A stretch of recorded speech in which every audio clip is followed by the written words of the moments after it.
Ladies and gentlemen, welcome to the Happy Hour podcast. Of course, I'm Ray. I'm here tonight. Of course, Matt is off tonight. He has COVID again. And Tom Nutty, he could not join us tonight. So I have reached out to, of course, I put out a post around the first of the year. I was like, who do you want to see on the Happy Hour podcast? And a good friend of mine, somebody that I've shared the wrestling ring with, somebody I've shared locker rooms with, and also local comedian himself, Cory Bush, is joining me here tonight as my guest co-host. Cory, how you doing, man? Oh, dude, it's awesome to be here. You put up that post, and I couldn't help but put myself over, and now we've made it. Here we are, man. I'm ready to rock out with Happy Hour. Yeah, I mean that's how. And I mean, of course, you've been mentioned numerous times on the show. A lot of times by Socrates. Of course, during the War Pigs episodes, we brought up when Samu shaved your eyebrows and all that, and then you had to wrestle out of snow. So that's been talked about on the show. Socrates religiously talks about bleeding in your mouth at one of the wrestling shows. So that's one thing he brings up all the time. So pretty much you're an AIDS survivor, because I'm pretty sure Socrates probably has the AIDS. Yeah, Baltimore's hardest artist gave me one of the most horror movie moments in all the time I've been in wrestling. I look to my right, no one's there. I look to my left, I'm watching people get beat up. I look to my right again, and he pops over my shoulder like a jump scare and then bleeds in my mouth. So I'm glad to still be here. That's what I know. Nice. And of course, our guest, John Blaze, he is already in the waiting room. So what we're going to do, we're going to admit him in, and we're going to rock and roll with John and get everything rolling right here on the Happy Hour podcast. Of course, we're here live on YouTube Live. So if you guys want to comment anything in the thread, feel free. I'll be able to answer or address anything, any questions you have for John, any comments you guys have. Make sure you shoot them through right here on the Happy Hour podcast. John, how you doing, man? Seems like he's still connecting audio. You there? Oh, we can't hear you. All right, so we're just going to roll on a little bit more. And Cory, of course, for anybody watching at home, where can everybody find you for your comedy stuff and all that? Because you're new to the show. Normally, we have a lot of local comedians on. Where can everybody find you for your wrestling and your comedy stuff? So me and my business partner, Tate Griffin, normally run a lot of shows up at this place called The Loft in Cumberland, Maryland. We got a whole list of shows coming up this year. It's a really nice venue. It's like this jazz club kind of feel that they let us convert into a comedy showroom. And the best part is it's above this kick-ass barbecue place. And every time we do a show there, they hook us up, which is just kind of the reason for going. And let's see here. We do an open mic alternating Mondays at Benny's in Hagerstown. So if you want to catch a drink and have a good time with us, I'm normally there tuning up the band for myself, trying to figure out what the next dysfunctional story is going to be. We trekked down to Wits End Saloon next to the movie spot. I did the I don't know if it was I think it was last year that I did the new talent showcase down there. Oh, nice. And got to work in the big room, which was awesome. I got lucky that one of the guys that was there was part of I think an NA community. Oh. And he was coming up to do his first set ever, but he brought like 100 people. So it was like it was great. It was like the biggest crowd that we had seen at the new talent showcase that year. So it was a good time. And it was, I mean, kind of mixing in the comedy community with the wrestling community. I found out there's so much similar stuff. Yeah. And at the same time, like so many of these little nuanced things that are different about us that I was welcomed by a lot of cool people that have a lot of the same dysfunctions that most performers have. So I got comfortable real fast. Oh, yeah. And I mean, dude, I say all the time with this show, it's very easy, making the transition from pro wrestling to this, and that's the thing. I could always talk. I was always able to talk. I was able, we shared the locker room with all kinds of different people, so I was always able to do that. John, you good on audio yet? I think we're good. Can you hear me? Yeah, I can hear you. What's up? Of course, John Blaze from Scarecrow. He's joining us here. What's up, man? Of course, you guys, Scarecrow, you guys started in 1989. I don't know about Cory, but I was 4 fucking years old. You guys started. And now, how is it like between like 1989 and today? Like how was it from then to now with Sarah? Of course, you're doing I Am Scarecrow now, but Right. how was it back then compared to now, performing wise? Totally different.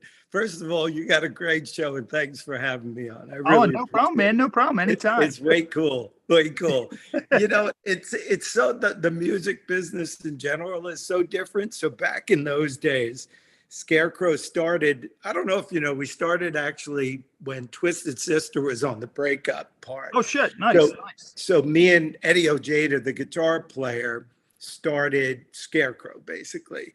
And it was sort of like the kiss of death though at that time because grunge is coming in Yeah. and Nirvana's breaking and all that kind of stuff. So it was really tough time.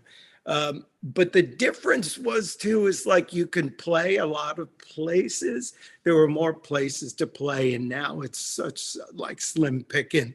I used to sell your CDs and used to do things like that, and now it's more your downloads and social media and that kind of thing. So it's such a drastic difference. It's so and of course, Cory can probably agree as well because we come from, the world of professional wrestling. Right now it's so oversaturated. There's so much music out there, and there was before, but not saying that there's people that aren't talented because the people are talented, and it's the same thing with the podcast scene too, is that there's just so much out there. It's hard to have to have something absolutely special. And that's one thing that I was always told with pro wrestling is make yourself look different, do something to stand out, to gravitate people towards you.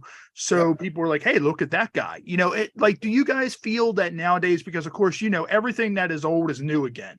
Are you guys starting to notice anything that like some of the older Scarecrow stuff is starting to kind of, pick back up a little bit now that there is Spotify, now that there is all that? That's a great question. For us, no, because we Scarecrow, again, we start with Twisted Sister. We've got Tom Werman, producer. We've got records coming out, all of that kind of stuff. But the major labels sort of pushed us aside because the hair band, days, that was sort of over. Let's put it that way. So, all right, let's go back to your original question. I started taking a tangent. What did you ask? What do you feel that there's a little bit of more of a resurgence now? What I was going to say, sorry about that. No, you're fine. You're fine. Memory lapses that happen.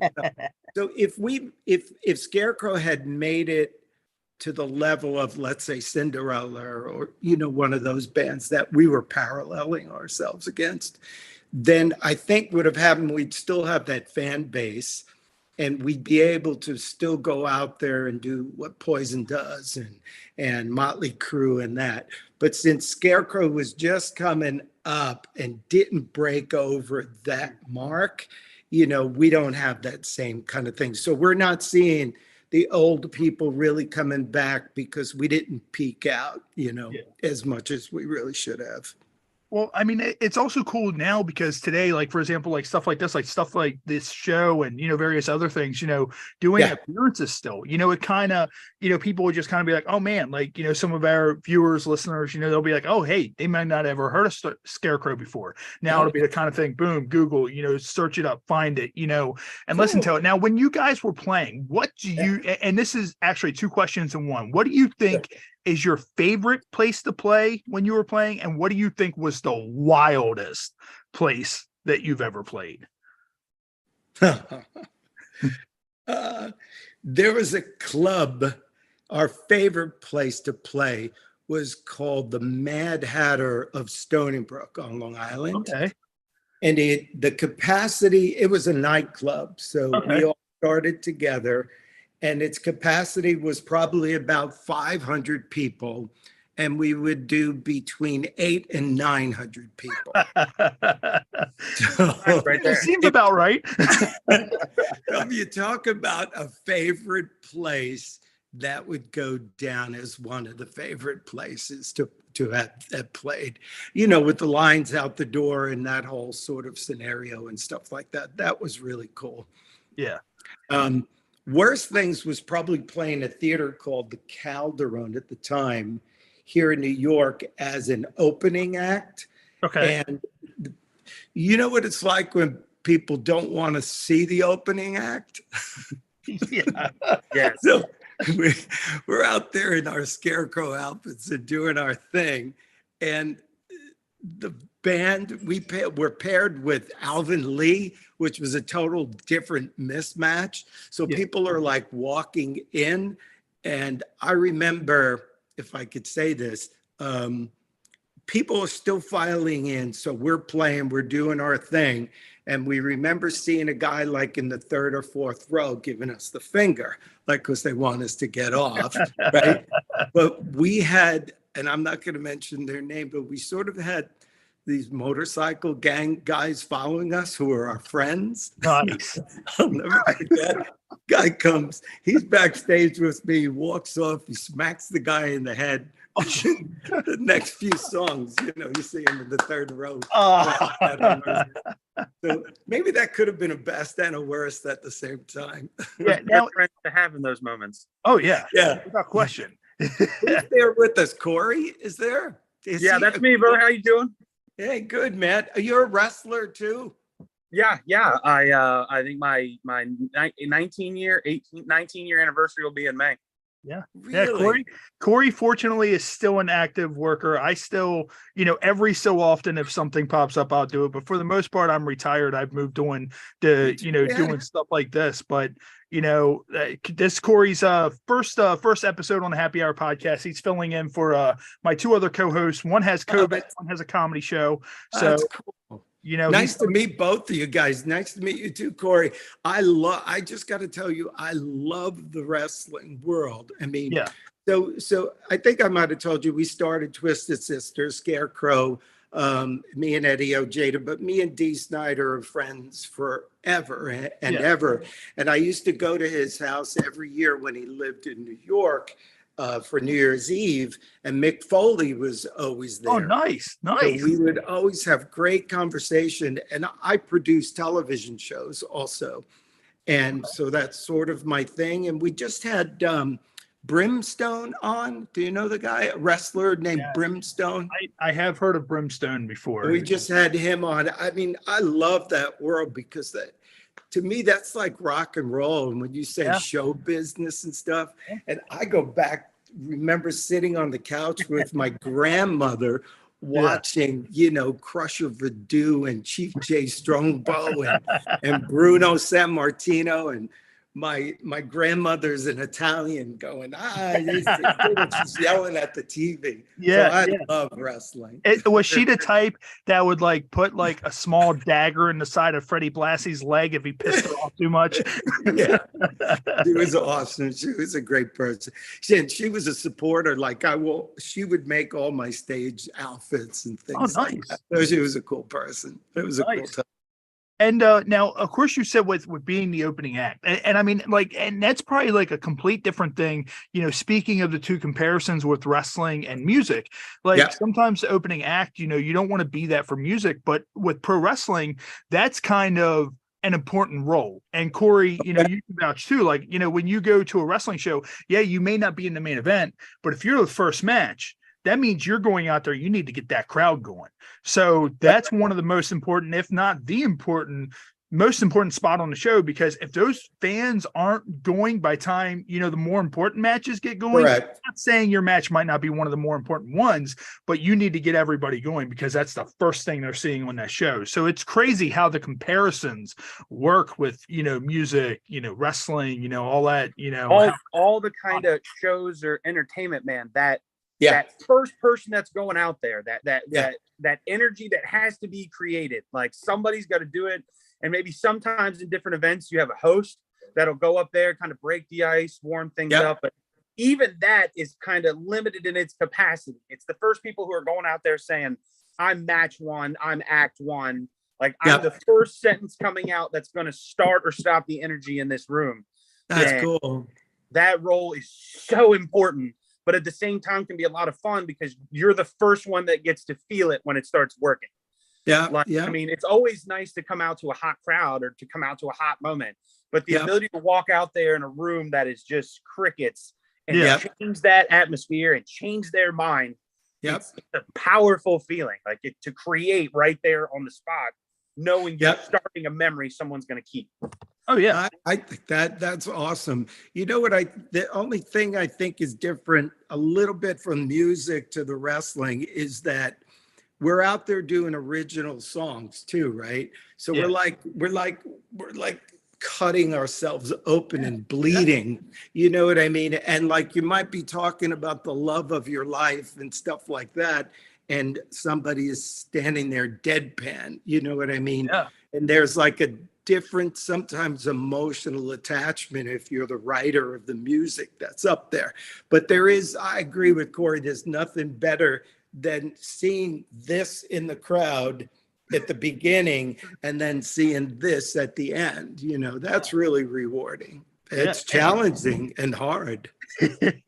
And John, like, have you ever, like, during any of your shows, have you ever looked out in the crowd and you seen something, you were like, what the fuck is happening right now? Like, have you ever seen anything so crazy that you just kind of looked out and you're like, okay, so this is happening? Wow, you got good questions. Did you ask Cory this yet? I think. Yeah, Cory, what about you? What do you think is one of your wildest moments that you know, while you were in the middle of a match, you have someone a headlock and you look and you're like, what the fuck is that guy doing? I do remember one time in the middle of the wrestling match, seeing somebody out in the crowd throw up on someone else. I don't think they meant to, like, on them. I don't know if they, I want to say that it was like between a kid and a teenager. It didn't seem like it was somebody little, but like, I don't know, like 7 to 10. Yeah. I don't know if they had too many Slurpees before they showed up or they got a bad hot dog. But yeah. I just remember seeing them turn and blow chunks, and then the next thing in the ring was happening, so I kind of lost context. But I do remember like whispering to myself about it, like something happened and we got switched and I ran somebody over and I had to put my hand over my mouth to stop from laughing, because I was just like, either we're doing really good or we're doing really bad. Yeah. But that's the reaction. That's what I'm out here for. Yeah. Something happened. I think one of my favorite ones was, of course, you were there for the Hall of Fame show when I came and did a Hall of Fame show. Oh yeah. There was, I went out to do my match and I had the one shirt. Of course, today is Friday the 13th. Happy Friday the 13th, everybody. I'm a huge Jason fan. I just started a huge Friday the 13th piece on my back that I've been having, you know, done up. And I had a shirt done up that said Chase Lives, that knocks off of the Jason Lives from Friday the 13th, part 6. And it was the only prototype I had of that shirt. So I wore it out, you know, of course, you know, before the show, we're working out in the ring, all that stuff. I'm sweating in this shirt.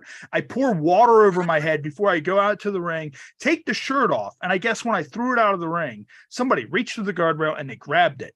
And after my match, I'm going around talking to everybody because, you know, it was the big thing because it was, you know, my last show, you know, whatever. And I look and some guy's wearing the shirt with my sweat, with my water and all that all over the shirt. And he goes, can you sign this? And I just look at him like, bro, your shirt's black and you have a black Sharpie. Like, and also it's wet. Like, and all right. So I just kind of signed really tiny on like where it said Chase, like right there. And I'm like, all right, well, I guess I'm not getting that prototype shirt back again. But that's what I was going to ask. I was like, did you get for him to keep it? Like, you want that back, at that point.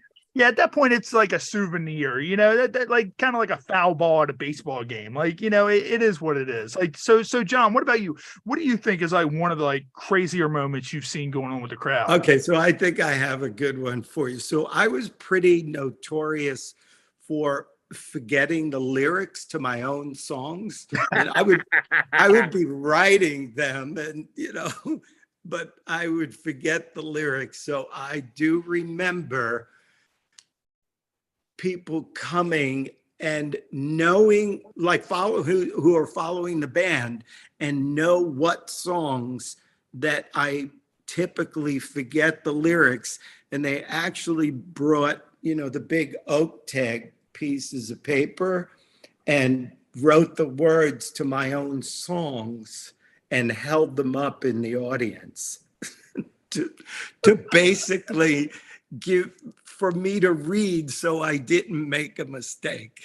But it's like for anybody watching, they think they're such a big fan that they're just like these are the most meaningful words that you have, and we love it.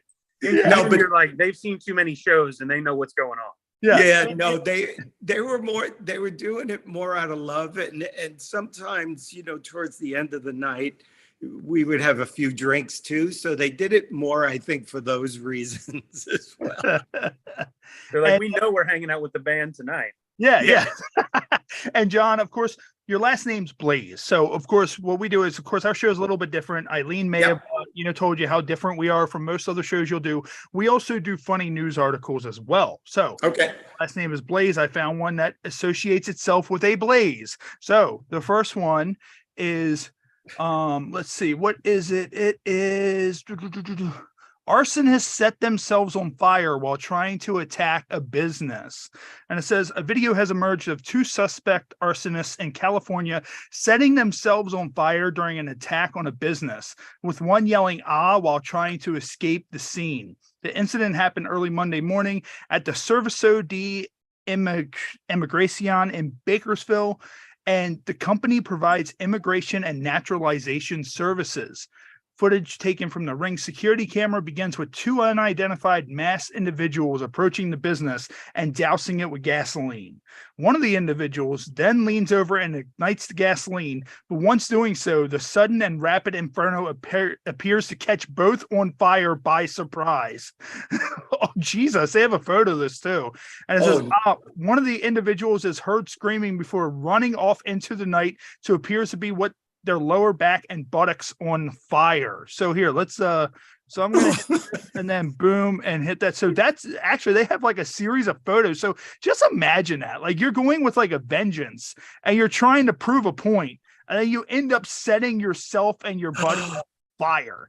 Like that's just a complete fail, right? Like, look, that's both, like there's one dude there that's wow, a Kane and like Undertaker Inferno match gone wrong. Like that's wow. Is this recent? Is this something you found? Yeah, this was January 4th, I believe. And it says the flames were put out about 10 minutes after first responders arrived. So these guys were on fire for 10 minutes.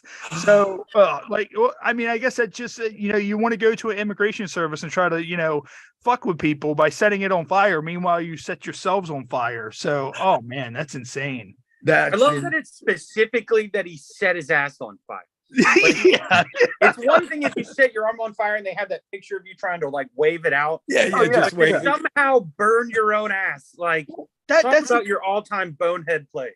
Yeah, well, I mean, that's the thing. Like, if you're on fire, like, of course you're on fire, you're panicking, because if I was on fire, I want to be thinking about this. But imagine if like you have like horrible gas or horrible diarrhea that day and your ass is on fire. But then like throughout the panic, your horrible diarrhea creeps up and you're just shitting like machine gun fire shit out of your ass at that point. Like, because if it burns through your pants, it's like, what happens at that point? Like, does it just ignite more, or are you catching other people on fire by like these molten shit fireballs that are just shooting out of your ass? Fireballs.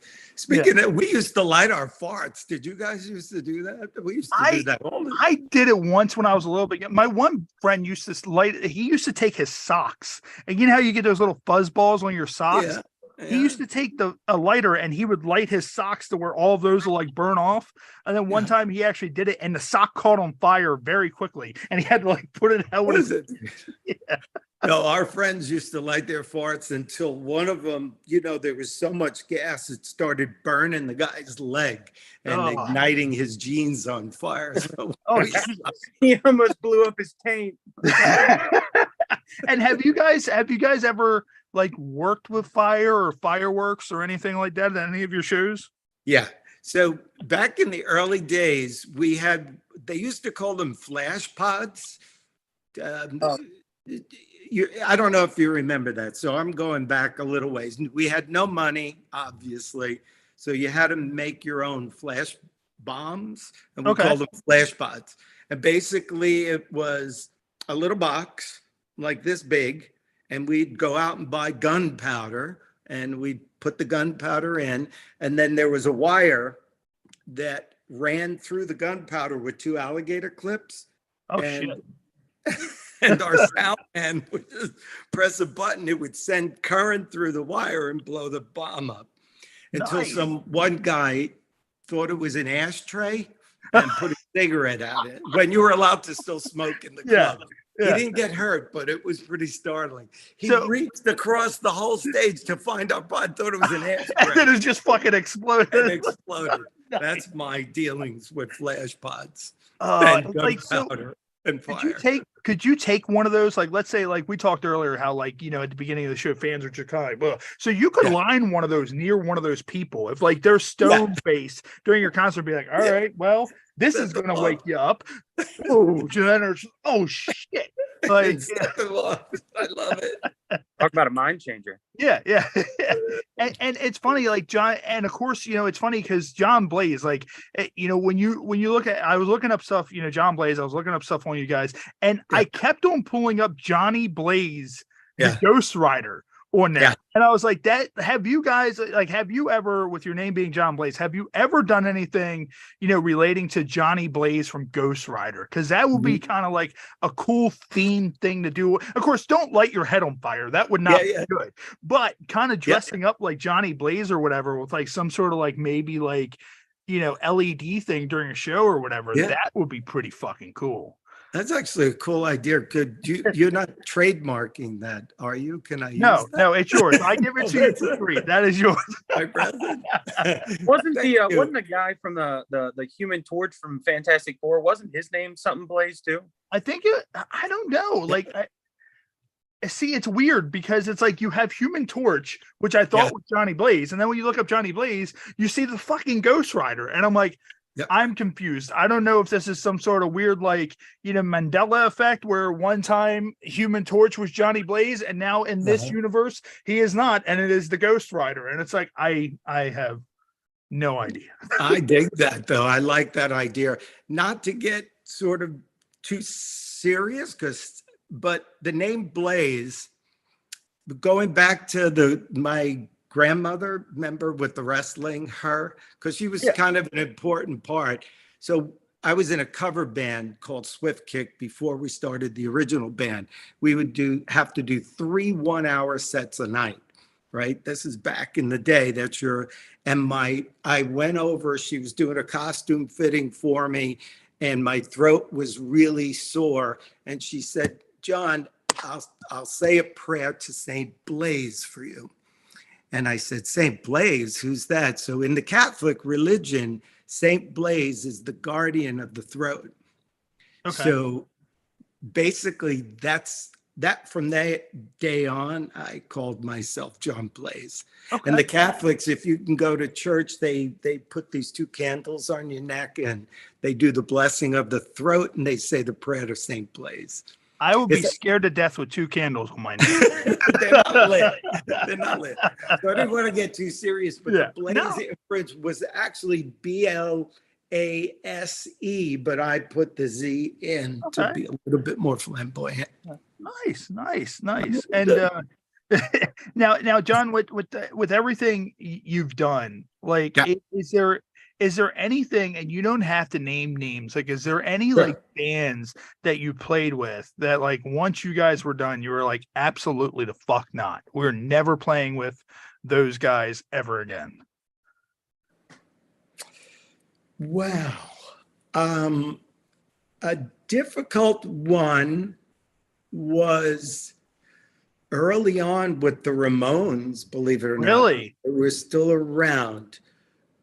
Good guys, and I don't want to say things, there were things happening backstage before and after they went on that were like scary.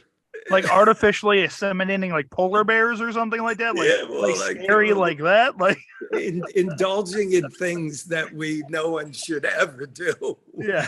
And then we got asked to do a few more dates and we respectfully said, this is probably not a good thing for us to do because I think we'll wind up in jail and we didn't want to be part of it.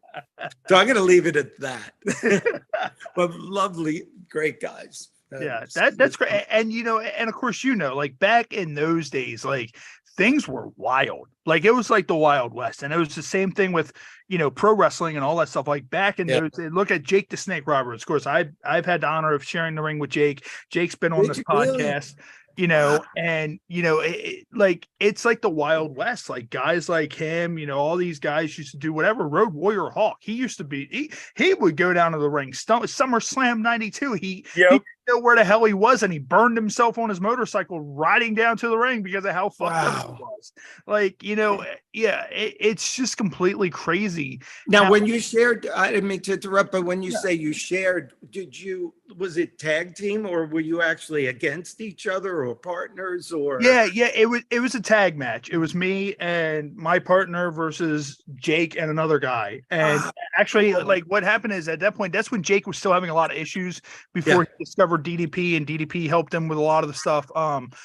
Jake was still having issues, and he came in, and originally the Maryland State Athletic Commission was like, well, you can't wrestle.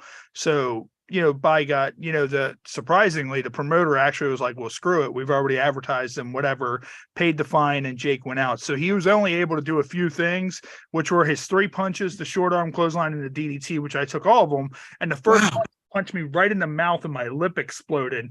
And when he gave me the short arm DDT, he was like, sorry about that, dude. Because I guess he felt my teeth when he threw the punch. So, but yeah. And then they had a random strange snake, because Jake isn't allowed to carry snakes anymore because he got in trouble with PETA years ago. So there was a guy who just had a random python. Like he showed up at the show with this python and like a Tupperware thing. And they're like, this is the snake Jake's going to use. I'm like, that thing's not going on me. I don't know where that snake has been.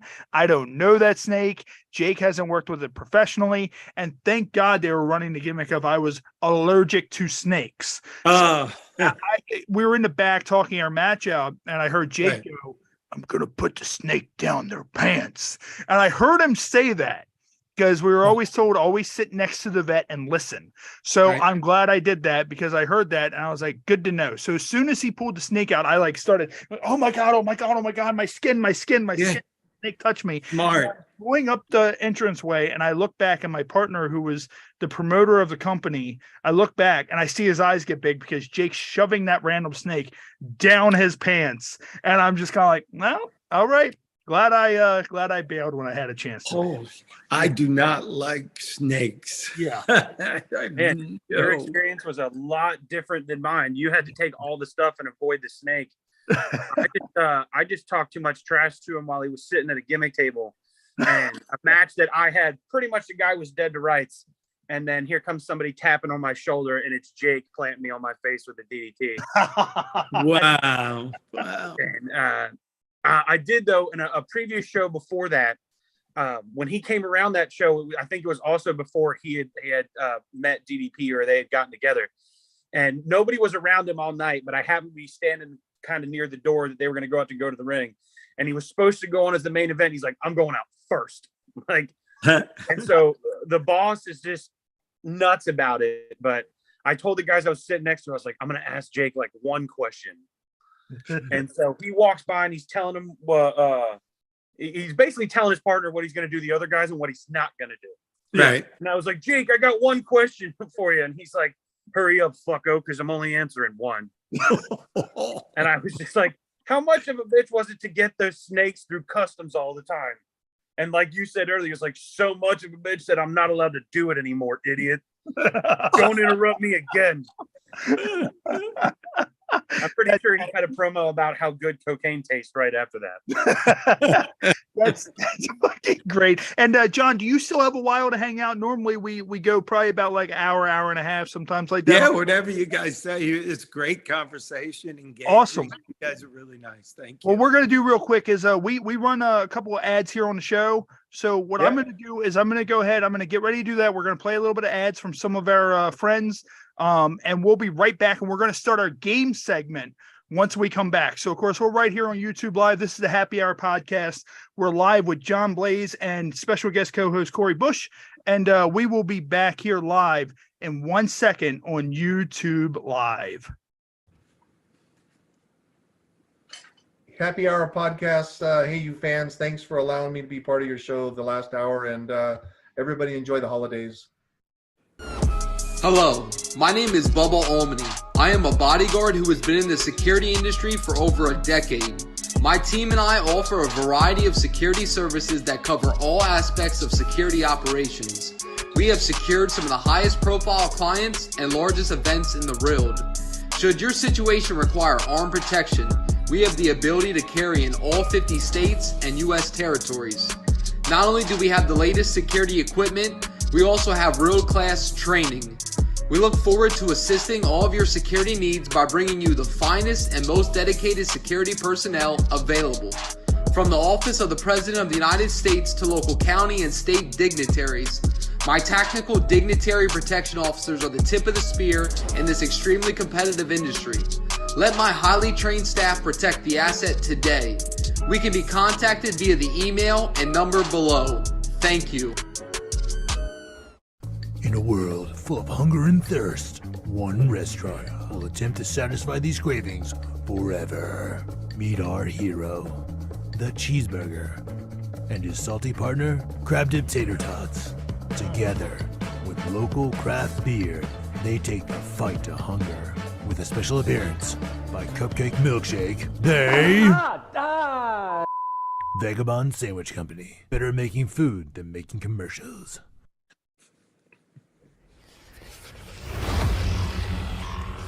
Approximately 27 members of the Hell's Gate cult have been arrested for arson. Authorities suspect that this group of religious extremists are responsible for the large string of residential fires that have been plaguing Miami-Dade County. The Hell's Gate followers aim to achieve the next level of human evolution by summoning demons through their depraved sexual rituals. These demons then take possession of their bodies, opening a direct gate to hell.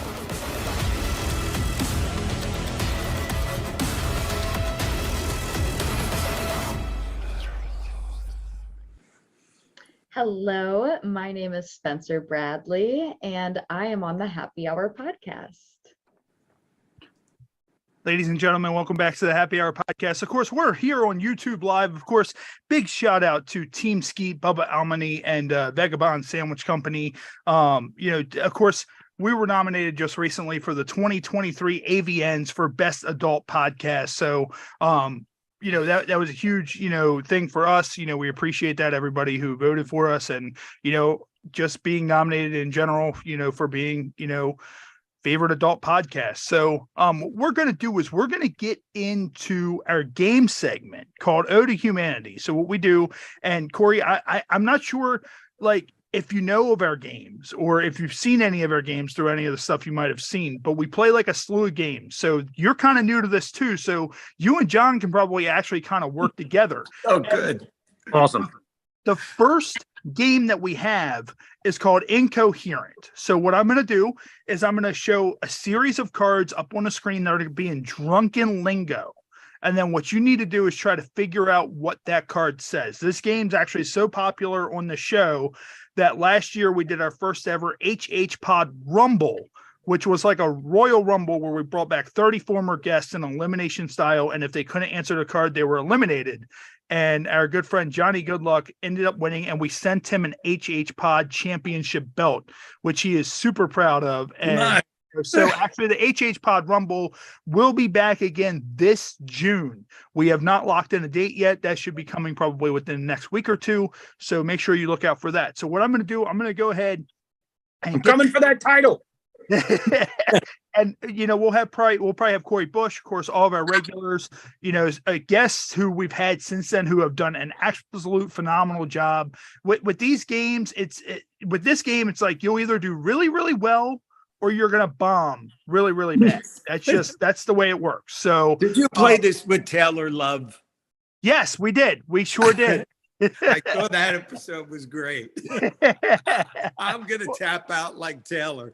Cory, we got to stick together. Yeah. And John, you know what? Honestly, I thank you for watching some of the content before. That's great. Because we get so many people who don't watch the show before they come on, and then their jaws are on the floor. And I'm just kind of like, well, I mean, I did my research. You probably should have done yours as well. Welcome to the Happy Hour podcast. I love it. I love it. So, all right. So what I'm going to do, I'm going to go ahead and get this ready, and we're going to pull the first one up here so you guys can work together on this. There's also hints on the card. So if you guys need one of the hints, let me know, and we're going to go ahead and rock and roll with this. So here's the first one. What do you think that says?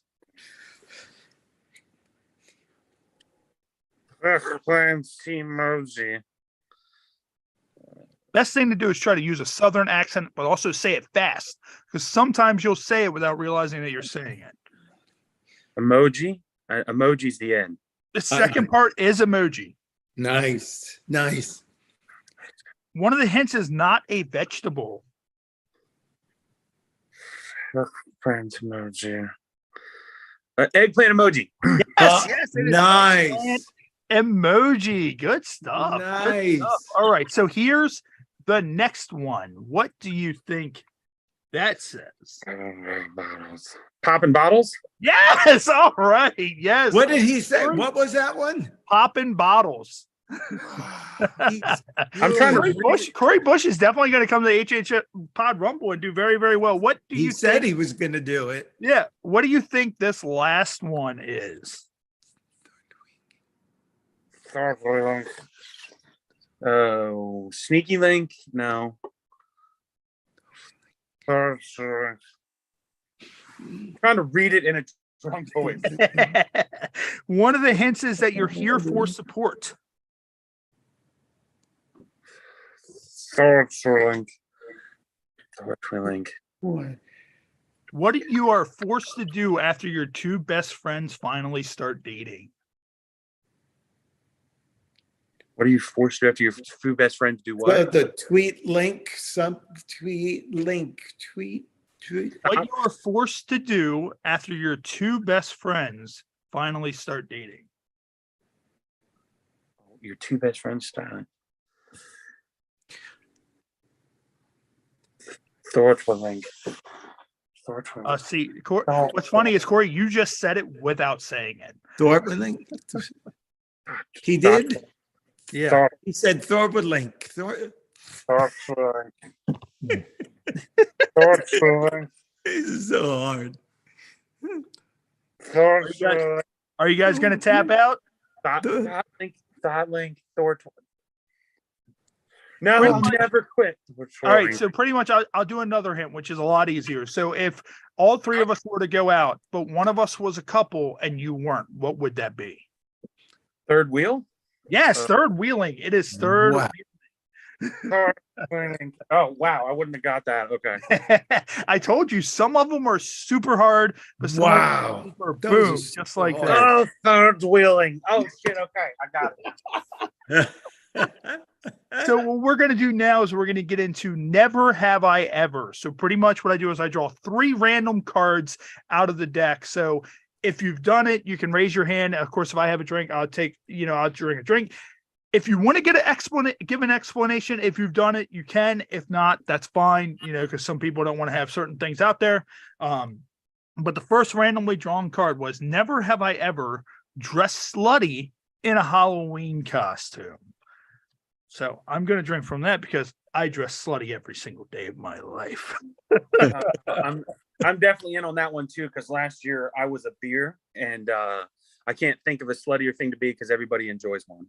Well, I mean, I was a glory hole one year, so a glory hole. That does not surprise me at all. He was a glory hole. Yeah, a glory hole with like a big giant cock sticking out of the front. that night was one of the longest Halloweens I had ever had in my entire existence. Like, people tried to steal the dick on the front. Well, here's the thing, Cory. This was 2008, 2009, something like that. So it was a while ago. And we went to Fells Point right down here in Maryland. And if COVID existed then, that would have been a mass spreader event, because I seen so many men and women get down on their knees and start sucking that dick, like right out in the middle of public, that I was just kind of like, you do realize that like the dude with like 3 teeth over there just had this thing inside of him. Like that's and it got wild quick. Like, yeah, it just, What I'm hearing is I need to steal that costume next year. There you go. That costume was broken down a long time ago, but I can send you a photo if you want to recraft the costume, because all it was a piece of particle board that I painted gray with like straps on the back with like a giant dildo that just hung out the front, and I had and it's a glory hole, and I just had everybody sign the stall as I was driving around. Funny. Amazing. I'm gonna clap for that. That's that is slutty. That is true. And then here's the second one. And I already know before even reading this, I'm going to have to take a drink. So let me just grab my beer right here. Never have I ever said, I'm never drinking again. This is the happy hour podcast. Oh, yeah. There have been numerous times in my life where I said, I am never drinking again. Yeah. My birthday's Christmas Eve. And so I really set myself up nice with a Santa costume this year, and definitely woke up Christmas Day thinking like, I'm never doing this to myself again. And of course, for any of those drinking out there, make sure you go over to our website and pick up our HH Pod Return of the Drunken Dead pint glass. So of course it has all of us right here on the front, Matt, myself, Tom Nutty, Tommy Simbazo, Eric Woodworth. They're all right here. Of course, Socrates, he is also on this glass. Make sure you go get it. It's, I think, $12.99 in our shop. Pick one up. That's way cool. Yeah, shameless self-promotion. That's just the way it needs to be. And the last one is, never have I ever drunkenly eaten my roommate's food. I see, here's the thing. I've had roommates, but they have lived with me. So I don't really with that. It's like, so is it like food you have in your house? Is it food that you brought home from somewhere? Like we once went to 7-Eleven and bought everything in the hot tray. Like all the hot dogs, all the tacos, all the pizza, everything. And we went back and passed down in bed, and we woke up with pizza and hot dogs all over the bed. So what does it mean eat your roommate's food? So that's kind of like a double-edged sword or whatever with that. So I'm totally guilty of that. My roommate was my brother, and he would be furious. He would wake up in the morning and look for his food that I had eaten the night before, because I just got finished playing at 2 a.m. and I was hungry. No, I'm totally guilty. No, I think any roommate I've ever had knows there's a clock. Like you got about 12 to 18 hours. If you bought it at dinner last night, you have until dinner is over tonight before I'm gonna get it out of the fridge. It's funny. My wife, and when we first got together, we lived for a short period of time with my dad, and we would bring back leftovers, and she used to get so pissed because my dad would just see food in the fridge and he'd be like, oh, okay, and he would just eat it, and she would go to look for it later and it would be gone, and she'd be like, did you eat my food? I'll be like, that must have been my dad. That's his trademark. He gets drunk, starts talking to the walls, and now he's eating your food. That's just the way it works. Did you ever eat it yourself and blame it on your dad? No, I did not. But that would have been very believable because my dad was a Vietnam vet with PTSD and paranoid schizophrenia. And when he got drunk, he got weird. So, it would have been very easy to just blame that on him. Of course, God rest his soul. And, you guys can see his flag right there folded up. Nice. On my mantle. But what we're going to do is, John, have you ever played Cards Against Humanity? Nope. All right. So Cards Against Humanity is a very vulgar and demeaning game. Normally what you do is you draw a face card, and then you have 7 cards, and you get to choose whatever you think best answers that. We can't do that on the show, so we do it roulette style. So what I'm going to do is I'm going to read off the face card, and actually what I'm going to do is you're going to choose a lucky number, and Cory's going to choose a lucky number between 1 and 7. And we're going to see what we come up with to best answer those cards. And if you guys don't like your answers, you get a rebuttal. So the first one is, this is the prime of my life. I'm young, hot, and full of blank. So John, I'm going to give you a number between 1 through 6 to choose to answer that card randomly. 3. 3. All right. So 1, 2, 3. All right. What about you, Cory? You took my number. Let's go 6. Oh, sorry, man. I'll take a 6? different number. You said 6, Cory? Yeah. All right, so 6. So 3.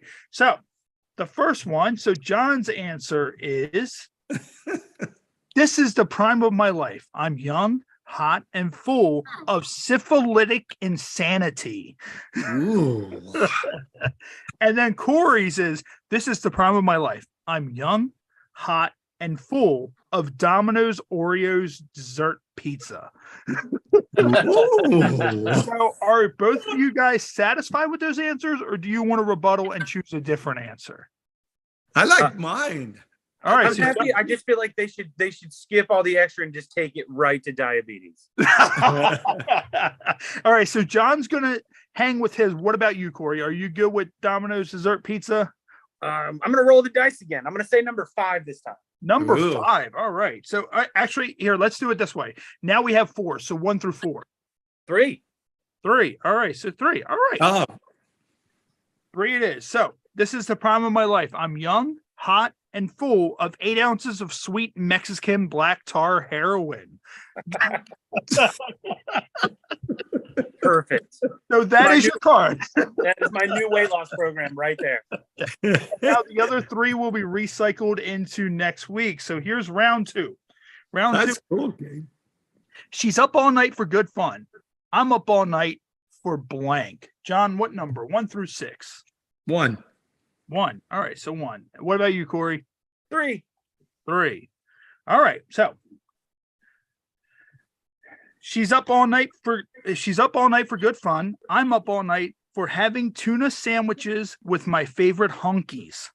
So that is John's card. And then yours is she's up all night for good fun. I'm up all night for reverse cowgirl. So that is yours. Are you guys satisfied with your answers, or do you guys want to rebuttal and choose a different card?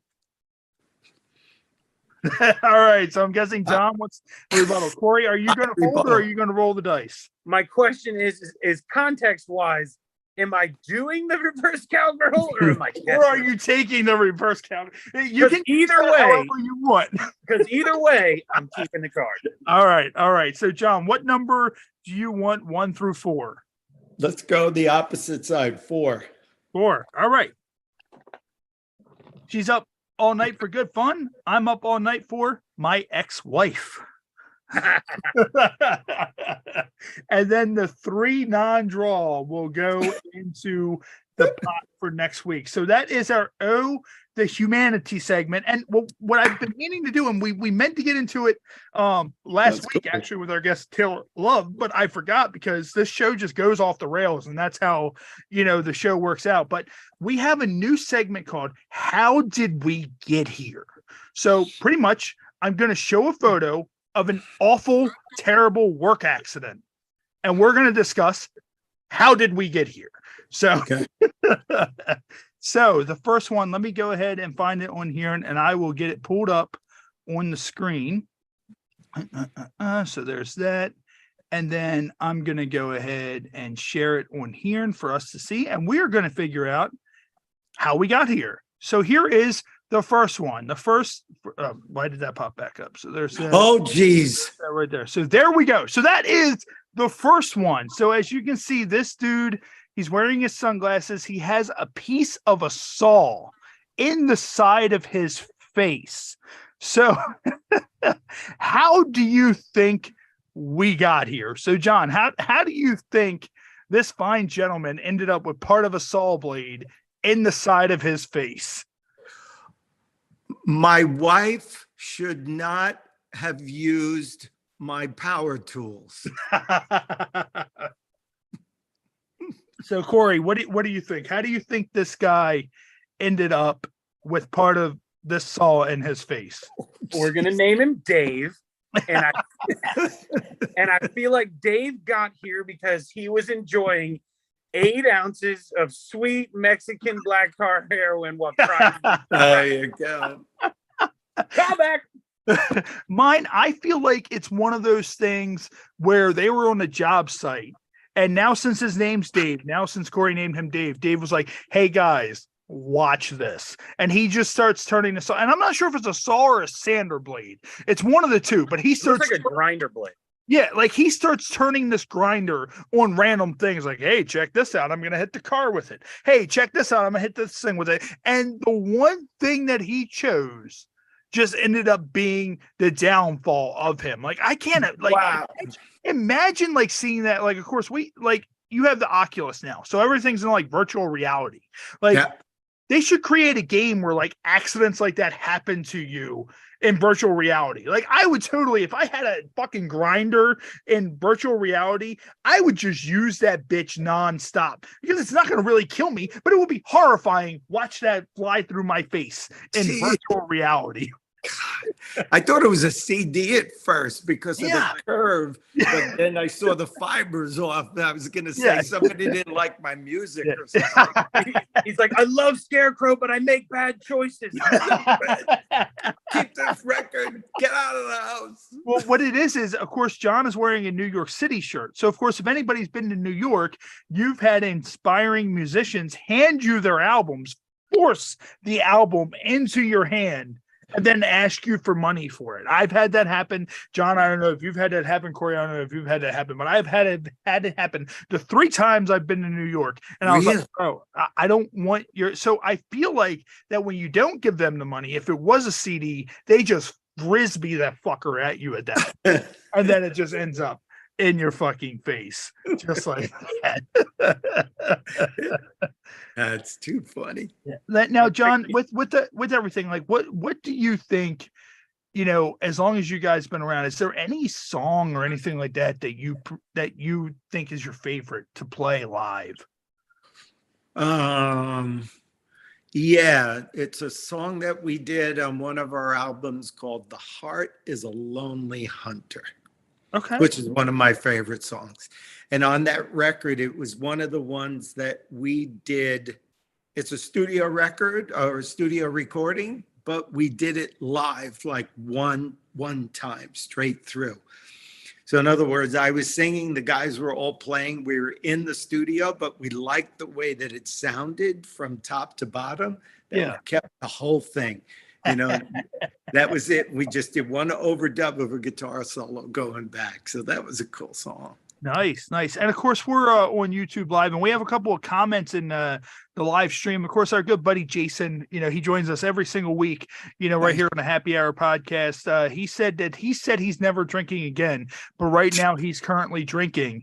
And then he remembers when people used to go to the bar, and then after the bar, they would go to Denny's and eat. I used to myself do that in Dundalk until I got banned from the Dundalk Denny's, but now they are closed. So I outlived a lifetime ban.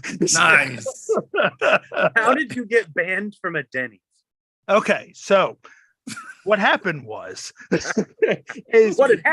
like Cory, how familiar with Dundalk are you? Of course, the EWA school was in Dundalk. Like in Dundalk, we used to have what I like to describe, me, Blood, and Socrates called it the Dundalk Triangle, which was a series of strip clubs by the name of Dreamers, Christina's, and Skin.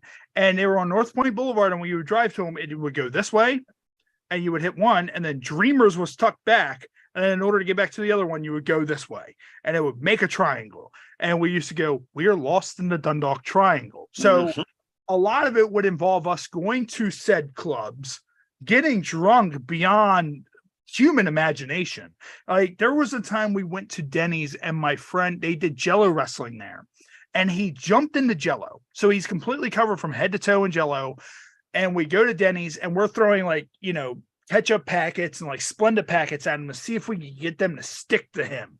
And we're sitting in Denny's, and the lady comes over, and she's like, "Oh my God, sweetie, what happened to you?" And he looks her dead in the eyes, and he's dead serious. And he goes, "Baking accident." and so this lady goes, "Oh my God, like, is there anything I can get you?" And he goes, "Pancakes." So she brings him like a big stack of like pancakes. So she brings him the pancakes. He sits there, he takes the syrup, and he dumps the entire thing of syrup on the pancakes. And I'm sitting there looking at him like, dude, what are you doing? Those pancakes are ruined. Like, you know, there's no way they're edible now. So he sits there and he makes eye contact with me, and he looks around, he gets this shit-eating grin on his face, and he just smacks the pancakes. Fucking pancakes just fucking explode everywhere, all over me, all over everybody at our table. So the lady runs over. She said, "Oh my God, blah, blah, blah, blah. What happened?" And he's like, "My pancakes exploded. You bring me more pancakes." So she brings him more pancakes. No. And this time, the security guy who knows us, because we're always assholes who go get our own drinks and like all that other stuff, he's watching this time. So she puts the pancakes down. Sure shit enough, he's like, I don't have any syrup. Like, you guys don't have any syrup in this place? Like, I'm like, dude, you fucking used the whole thing. So she brings him syrup and he proceeds to again do, and he's just sits there, looks around, smacks the pancakes. This time, security guy comes up, picks him up and he's like, you guys need to go. So it's a series of incidents like that happened for at least a good year or 2 years, to where they were just kind of like, we would walk in and they would look at us and they'd be like, no, we're not serving you. Yeah, they threw us out one time. There was 3 of us. They threw us out and we went outside. We all changed clothes. We switched the clothes that we had and walked back in. And they were like, didn't we throw you out? We're like, it wasn't us. Like, look, obviously we're wearing different clothes than what those guys were wearing. That's funny to do that. No, it didn't work. They were like, you guys need to go. But yeah, so one can get banned from Denny's. So then we started to victimize Boulevard Diner in Dundalk because we couldn't go to the Dundalk Denny's anymore. Now, John, speaking of what's that? I love the term that you used. You're like, we started to victimize. I mean, what else are a bunch of like 21, 22, 23-year-old drunk people going to do besides victimize a place like that when they were all drunk? Dan, I've got those kind of like dealings too with the diners. It's 2:00 in the morning after our shows. Yeah. And we went through a crazy glue phase where we would crazy glue the tip to the table. And we got thrown out for that. That's amazing. And so it was like all quarters and pennies and dollars and everything. And the woman, they threw us out of that diner. She actually, after scraping it up, came outside and threw it at our car. Threw the money at our car. Sorry. And of course, Cory knows this, and we've talked about this before. It was a long time ago when we talked about it. It was me, Blood, and Socrates. And Cory, we all worked for John Rambo. So what Blood used to do, Blood's favorite thing, and this was before, a lot of stuff existed. So he would go online, find random strip clubs that coordinated with shows. And he would look at the strip clubs and go, oh, there's going to be a midget stripper there. And then he would call me and he'd be like, Ray, we're going to go do a show for John in this town because there's going to be a midget stripper here. Don't worry. I'll message John. We'll be the first match. We'll get out of there with plenty of time. And I'm just kind of like, Blood, I don't want to go work. And he's like, Ray, you son of a bitch, you're going to go work. And so we would go, we'd be the first match. We would finish. And then go be at the strip club till 4 a.m. in West Virginia or wherever else, and then drive home. And we did that solid for about 10 years. And Blood was always the orchestrator of it. I used to call him the Lycos, if anybody remembers Lycos, of strip clubs, because he always knew where the strip clubs were. And Cory, how many times have you seen us come and do John Rambo's, and we would work and then we'd be gone? Me, Blood, and Socrates gone out of nowhere. And sometimes he would get other people from that area onto the shows, almost as like a stay place, to be like, hey, we all came up and I brought these guys, want to get them a shot. We got to go first match and our car's got to go because somebody's got to work. Yeah. But then there'd be these other guys that were still around. So it didn't even it was like he covered himself in this strip club shadow and then rolled out. Thinking of post-show pranks, Shorty Smalls, something that he loved to do. I think it was Brandon Scott and Tremor that might have started it, but he would take Ambisol, like the mouth numbing stuff. And after the show was over and he'd taken off his sweaty knee pads and all this other stuff, he would put Ambisol on his fingertips and then he'd walk by and he'd fish hook somebody. Oh man. And it was gross as it was, but then you'd get to Denny's or Waffle House or the after show dinner.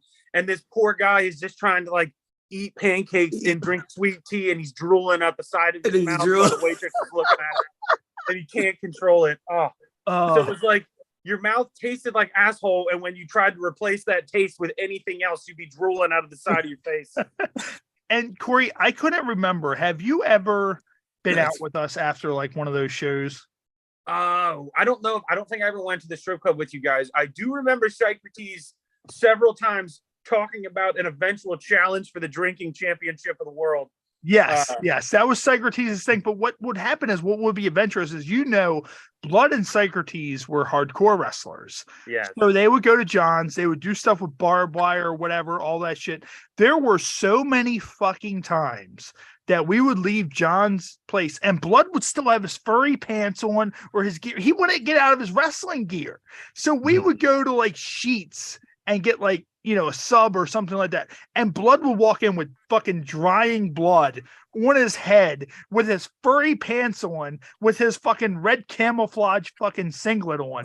And people will be looking at him like, who is this maniac right now? And there have been times that he went to the strip club like that, and he'd be getting a lap dance from a stripper with furry pants on, with dried up blood on his fucking head. And John, unfortunately, I'm sorry that you're going to have to be subjected to this, but Cory, have you heard the story of Socrates? Like, if he gets a lap dance, he has an orgasm. So I was able to bear witness. Socrates, wears sweatpants. So, all the time. So the first time I went to the strip club with Blood, when Socrates was with us, she's giving Socrates a lap dance, and Blood just tapping me on my shoulder. He's like, watch. I'm like, what? He's like, Ray, watch. He's like, Socrates is going to come on this stripper. And I'm like, what? He's like, no. He's like, watch. Because Socrates doesn't wear underwear. So, she's sitting there getting a lap dance, and you just look, and you just see Socrates go, oh. And then like you see her, like her head's flailing around, and she like looks down and she like hops up and like touches her ass or whatever and all that. And Blood drunk taps me on the shoulder and goes, I told you it was going to come on that fucking stripper. I'm just like, what is happening right now? And then Socrates walks over, a proud man, and just sits back down and just keeps drinking. And I'm like, what just happened? What kind of bizarro world am I in right now? What are you talking about? He's like, this is the cheap way to get it done. He's like, where does this take place? Where are you guys? Where are you from? I need to hang with you at some point. Oh man, like of course, like Cory. I think Cory's like more southern Maryland. You're down. I'm out in Western Maryland. Western Yeah, Maryland. so we're 70 and 81 meet. Yeah. So he's Hagerstown. I'm in Baltimore, Maryland. Oh, I see the Baltimore, the pillow there on the the Oreo. So yeah, we're in Baltimore, but a lot of these strip club fiascos were in West Virginia. There was a club up there called Legs. They have since closed years ago, but that's where a lot of the fiascos happened. Wow. There. But no, John, if you're ever in town, man. Oh, please, way cool. It's always nice meeting good people. Dan, can I ask, is there a parallel between like that AVN world and the stripper world? Is it the same sort of group? I think of a friend of mine, this guy Bob Parody. Do you know Bob by any chance? He represents and works with a lot of the strippers, and he was the biggest rock and roll marketing firm. Really? Wow. Back in the day, called Concrete, and if you still have contacts, I would love to talk to him. He's really hip guy, really cool guy. Yeah. Well, AVN is mainly for adult film. So AVN, because we have the strippers in that world. Well, I think a lot of them started off as strippers. So yeah, so probably, they probably intertwine a little bit. And I mean, that's, starting off, and I mean, that's the thing, like a lot of people, when we approach them with their show, they're like, well, you talk to a lot of porn stars. I'm like, I mean, porn stars are people too. Like, right now we live in a society where you need to be inclusive. And, I've always lived, and because, what was the term? Drugs, sex, and rock and roll. Yeah. That's the whole thing. Sex is always so that's the whole thing that we do a lot of stuff with that. And Taylor Love was a fill-in last week, but she was super cool. It's like a lot of times with a lot of these episodes, you get a lot of people who are super cool, and like that's the thing. Like I only had a few notes. We go and I shoot this from the hip. We call it like calling it on the fly, because we get real actual reactions. I don't do a show where we come on and we ask you the same 20 fucking questions every single time. Oh, I think it's great. It's very cool. People can go listen to another podcast, if they want to listen, to the same 20 questions. But John, of course, this is the Happy Hour podcast. So I don't know if you're a drinker, but if you are, what are your go-tos for for alcohol. Good time. For my good time. Yeah. So I always remember a phrase that Joe Namath said, the quarterback from the Jets. I like my women blonde and my Johnny Walker black. Nice. So that always stuck with me. So I'm a Johnny Walker black guy. That's me. Nice. Scotch bourbon, that's me all the way. And Jack Daniels was like my friend growing up. He was probably my best friend. Have you tried the blackened Metallica whiskey? The blackened Metallica whiskey. I haven't even heard of that. Oh my God. Go out and get it. It's awesome. It's Metallica. It's one of their creations. It's called blackened whiskey. Go out and get it. We actually had one of our, I'm not sure, you work with Eileen and all that. I'm not sure if you know Sherry Nelson, but Sherry Nelson was on our show, and she was a Maximum model, and she was on our show, and we were telling her about the blackened whiskey, and she sent us a bottle of the blackened whiskey for us to try on the show, and it was amazing. But what I'm going to do real quick is, now that we're on that subject, is I'm going to get into our featured beer. Our current featured beer right now is Kentucky Maple Barrel Stout. So it says Imperial Stout aged for 18 months in bourbon maple syrup barrels. It is 12% alcohol by volume. And it was established in 1999. So make sure you go out and look for that can. It is a little bit of a stronger beer. I only drank one tonight. Last week, me and Matt drank a handful of them, and then our dicks were in the dirt not long afterwards. So, and then what I'm going to do also is I'm going to get into our current featured shot, which is something that's been sitting in my freezer forever that my wife claimed she was going to drink, but she didn't. So now I'm going to drink it, which is the Pinnacle Caramel Vodka. And what I'm going to do is I'm going to go ahead and fill up a shot.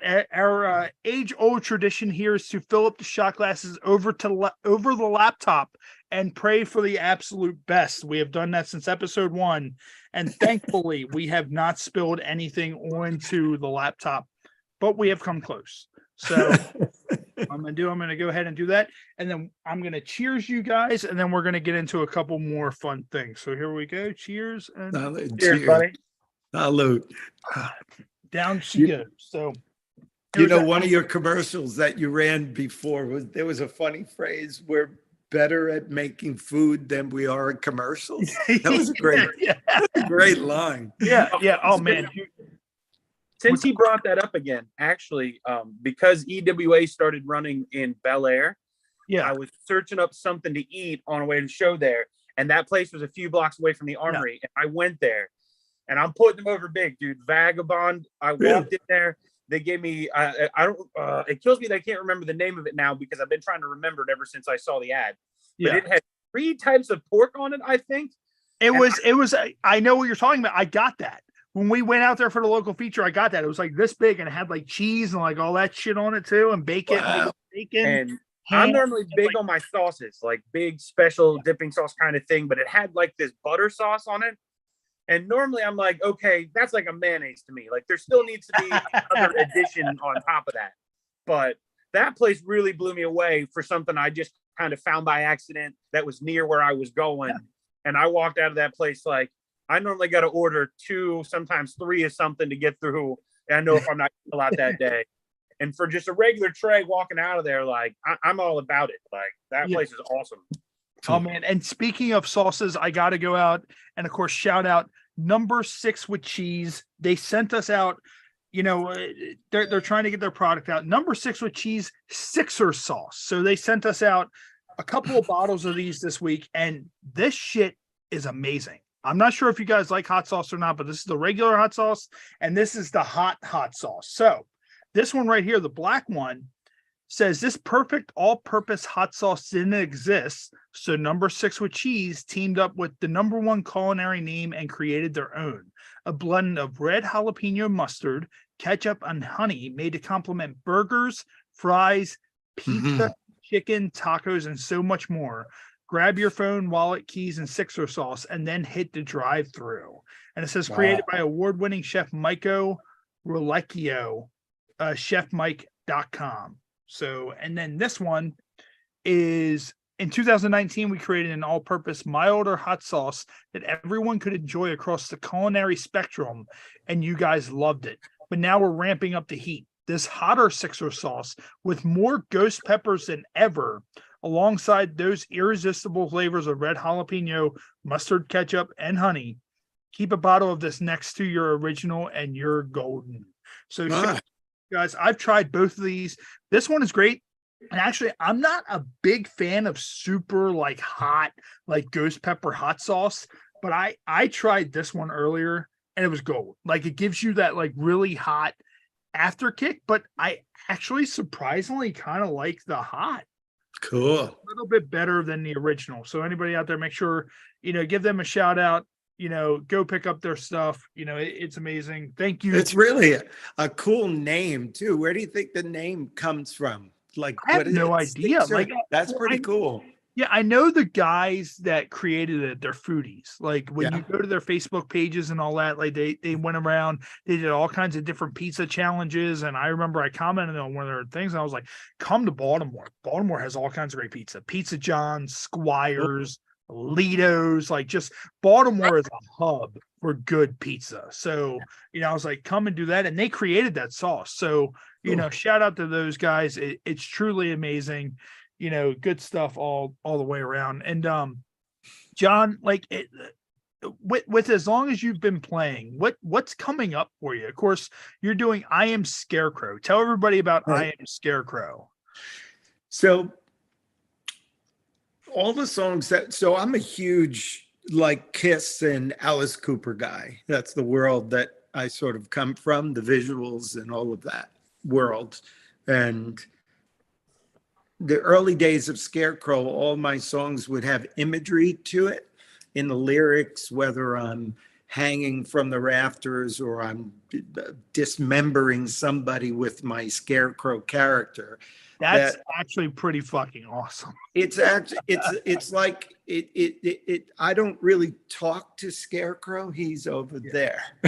Yeah. So he can do things that I look at him as sort of a different entity. So the I Am Scarecrow portion of it is when I've taken all my lyrics from the songs that I've written as Scarecrow as a rock act and put them into sort of a stage production and story. And we were very lucky to do a run. This is pre-COVID though. Unfortunately, we were able to do a run. I had the violin player, my good friend Mark Wood from Trans-Siberian Orchestra. Nice. Mark Mendoza from Twisted Sisters playing bass with me. The drummer is this young guy named Jordan who's out with Slaughter and Lynch Mob right now. So it's like it was a monster thing. And I would wear the makeup, and there's a whole story that why my eyes are crossed because the character had his eyes sewed shut. And so there's a whole backstory to it.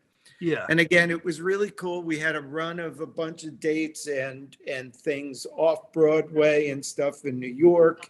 And then COVID hits and sort of, and to us here in New York too, I don't know what it's like by you, but everybody I talk to, I got COVID again. Yeah, I got COVID. And it's like, it's showing its ugly face again.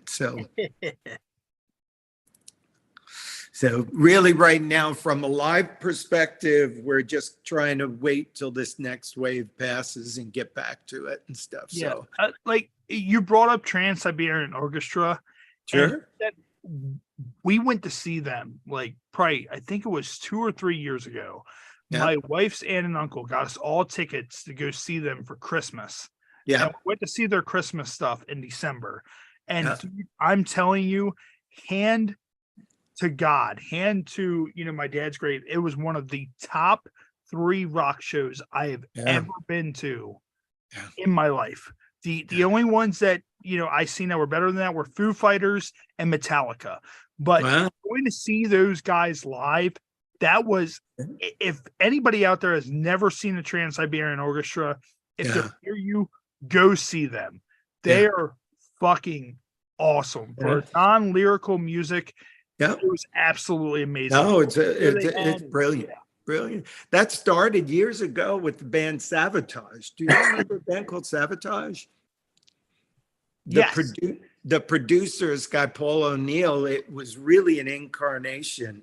And the guitar player who did that song, you know, their big song, that's this guy Al Petrelli from Long Island here. Holy You know? shit. Holy crap. Yeah, so he was in a band called, I was in a band called Swift Kick. He was in a band called Hot Shot. We all kind of grew up together. He did Trans-Siberian Orchestra, and he's the guitar player on that. He's a monster player. And what we're going to do real quick, we're going to get into another one of our weird articles, and then John, we're going to let you get ready to get out of here after that. Yeah. This one is 8 objects that you will not believe were stuck inside of people. We have covered this so many times during the show. We have talked about guys who have put, I don't know if you've ever seen that spray foam stuff. People who have stuck the spray foam nozzle in their penis and sprayed it into the head of their penis. Yeah. Like we've had all kinds of weird shit like that on the show, but this is taken from nurses. This is by Women's Health Magazine of things that they have found in people's vaginas. So one is phallic food. One patient care manager and a former emergency room nurse in Chicago has seen women use frozen hot dogs and bananas as makeshift sex toys on multiple occasions. The thing is as these food thaws, little pieces break off and then get stuck in the women's vaginas. So there's that. A cell phone. A lady somehow lost her partner's cell phone in her vagina when she and her partner were fooling around, says the nurse. Though the details about how the phone ended up there are a bit fuzzy, the doctors got it out and returned it to the woman, and she said that she needed to give it back to her man. Like at that point, like, you know, I have like an Apple Watch, and you know, we've talked about stuff like this before. Like if that's in there, like, is it on vibrate, and do you just like, you know how you can page your cell phone? Like you can page it. Of course, one thing, dildos. It's always the dildos, the nurse says. He estimates that these cases make their way into the emergency room where he works at least once a month. So once a month, somebody is going with a dildo stuck inside themselves. A glass soda bottle. When a bottle is inserted into the rectum, it can cause suction and it won't come out easily. An assistant professor in the Department of Emergency Medicine at Emory University School of Medicine. Unfortunately, one of Gillespie's patients learned this the hard way. Oh. I can imagine if you're starting to pull the bottle out, it's got the hole. Yeah. So that's going to create a vacuum. Yeah, it just slams closed. That's just like, wrong. no, you're not taking this easy. This one's all these doctors and medical people, and they've got to call the maintenance guy to come cut a hole in the bottle of the bottle so they put it back out. They have to call the firefighters to the jaws of life. That's so here's a fun one. Hairspray. The nurse says a woman with an aerosol can of hairspray in her vagina once showed up while he was working. So imagine, like, so the hairspray is in there. Which way is it facing now? Like, is it cap in or is it cap out? Because if that's the thing, can they like do a trick where they remove the cap and spray the hairspray? Like I need to know a little bit more of what's it doing there in the first place? Yeah, like why would you think hairspray? Like some of this other stuff's kind of like, okay, this could work. Another one, a remote control. A woman had a TV remote control lodged in her vagina, and no word whether she was able to change the channel. A vibrator. Yikes. When this guy went into surgery, the vibrator was still buzzing away in his anus, says the nurse. You can't make this shit up, right? And then okay, so the last one is paper towels. A woman once had a wad of paper towels up inside her for about 2 weeks before it was extracted in the emergency room, says the nurse. So why would you show, like, when I saw paper towels, I was thinking someone took an entire roll of paper towels. That's exactly what I thought. Shoved that into themselves. That's like, my visual. Yeah.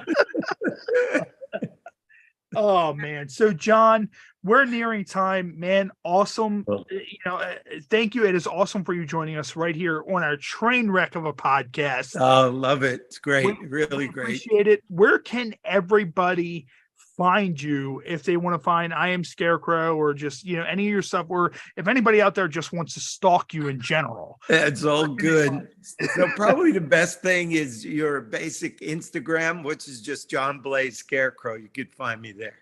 Okay. And then my company name is called Tilt Entertainment, like a pinball tilt. Okay. Cool. So you could just find me there and see some of the shows that we create and things like that. Okay, awesome. And what we're going to do is we're going to get ready to wrap up here. John, would you be able to hang out for 1 minute once we conclude? Yes, absolutely. Can I just ask one question? Because you guys are very intriguing too, and you're really, really great. And it's a great show. And I told you, I love the world of wrestling. The movie, The Wrestler, do you remember with Mickey Rourke? Did you guys?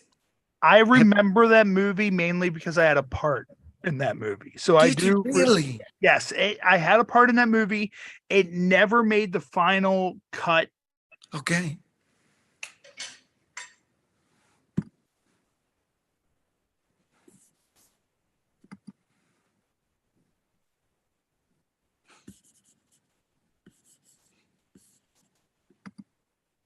You froze. It froze for a minute. Never made the final cut was the last thing I heard. Yeah, that's what I heard too, Cory. It was on his end, Cory? It must be, because we're still here. Where is it? Do you remember that movie too? Oh, absolutely. Yeah. I mean, it was, it didn't, I don't think it, oh, stop. Guys, you there? So I must have dropped service. Yeah. Like I saw everybody freezing. I was like, "Are we still live? What happened?" So, anyways, I'll restart. So sorry about that. Shit happens. Internet drops off. But no. So they had an open casting call for that movie when Mickey Rourke did that scene. So I went out for it. Unfortunately, at the time, Cory Bush remembers this. I was still doing a gimmick called Gold Thumb, and I had gear where I had the mask and I had half red, half green pants. And they're like, "Well, that's not going to match the feng shui background." So pretty much there was a scene where Mickey Rourke did the death match. He came into the back and he came down the steps, and it was me and another guy who helped him down the steps. And the original shot was going that way. So what they did is they decided to use the shot going this way. So all you see is his back, and you see him kind of like slightly look back and forth like, "Thank you," because we helped him down the steps. They didn't use that shot, so unfortunately I couldn't get an official credit for it. However, I got to see him. He took what was it, vanilla wafers and ginger ale, and I watched him 30 times chew it up, pass out on the floor, and throw up for that one scene about 30 fucking times for that scene in the Wrestler movie. So yeah, like that. Brilliant. It was an amazing experience to be a part of that. And I just thought it was a brilliant film that didn't get what it deserved. I just thought. Oh yeah. So what was your original question? Your impression basically about it as wrestlers. Was it true to life? Was it not true to life? Fabricated, dead on, et cetera, et cetera. I guess what. Well, I mean, there's definitely. I mean, I'm sure Ray's seen it too, but there are definitely a lot of people that we've met or that we've kind of heard the stories about that's somewhat close to their existence, that they gave everything into this and kind of this is where they're at. Because like most things, like most performing, you have like a certain amount of time where you're just the highlighted version of yourself. Yeah. And then after that, it's not necessarily like a downslope, but it's just this eternal thing to try to get back to that. Because once you reach it and feed it, in itself, it's like a drug. Yeah. And so like to see like that was really interesting because we've seen it in real life before we saw the movie.